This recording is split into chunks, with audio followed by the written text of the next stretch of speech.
everyone. Glad to see you. Thank you for tuning in again. On Friday, we just had a little fun. We talked very little about Ancestry. I was in kind of a hurry, and we actually just sang the song Love Can Build a Bridge. And I told you about the powwow. I was working on getting ready for that. I did attend the powwow. It was great.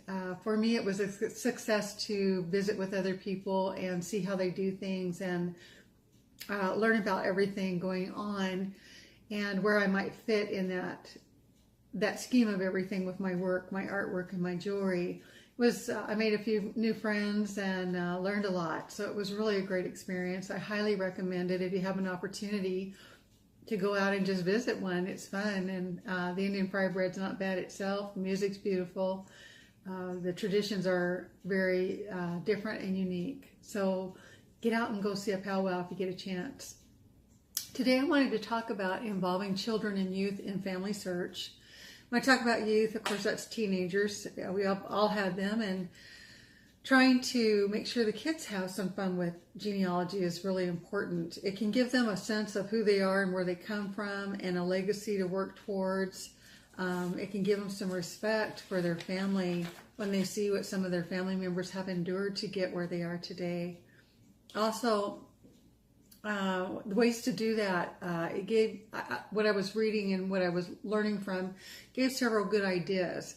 One of them was, of course, to have them sit and interview, have them talk to their grandparent or their uncle or aunt or an older relative.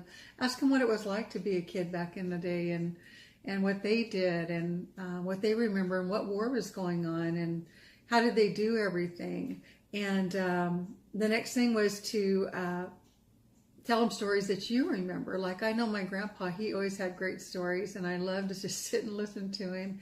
He worked on great big dams, so he told me all about going into the big dams, the hydro part of it, the electric part, and he would go down in there and work on the electricity of these big dams. So he had some wonderful stories that he shared with me all through my life as a little girl. And the one thing I always remember that was just practical is my grandpa could put everything in place. If you had a bunch of stuff laying around, he would always tell me there's always a spot for it. And he was right. He would always make a great place for whatever it was. Share heirlooms and photos. And I'm going to share one of those on Wednesdays when we talk Wednesday's time when we talk again. That is a beautiful piece that my grandfather gave my grandmother. Have them attend a family reunion. Go have some fun. I know we've got one coming up on my sweetheart's side, and we're going to be at that in November. It'll be a great day.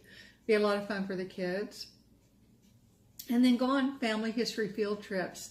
Maybe you've lived in the area. Your family has grown up and lived in the area many, many years, so you don't have to go very far. But for like a lot of us, we might have to travel some. So plan trips. Plan some fun trips for everybody to go to.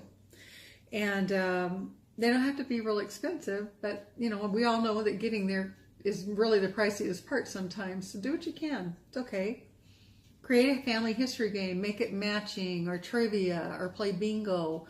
Have questions about a person you're working on and help the children become involved. Watch movies and listen to music from a certain time period to maybe give a family member a little bit of life when you don't have great pictures around to do that for you. Have them do foods from other countries. Maybe you'll have a night where you'll talk about your family that came from France and the food that they served there, and maybe have a few dishes from that along with the hamburgers and pizza. It'd be a fun way to do that. Help children begin to create their own personal history, because remember what we're doing with family history and family searches is we're creating history again. We're adding to it with ours, but we're going back and building it back up so we understand where we came from.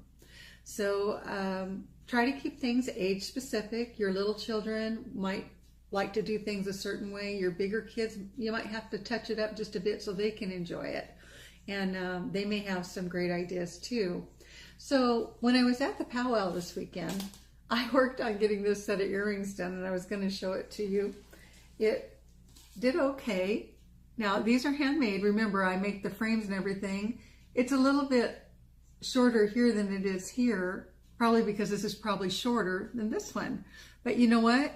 it's still a beautiful pair of earrings, and I'm still going to sell them as a pair because they're unique. They're one of a kind. They're made by me, and it's not perfect. But then neither am I. So I hope you're having a great day. Again, please watch your families. I know you hear me say it almost every time. Watch your families, keep your children close. It only takes a second for somebody to change your life forever.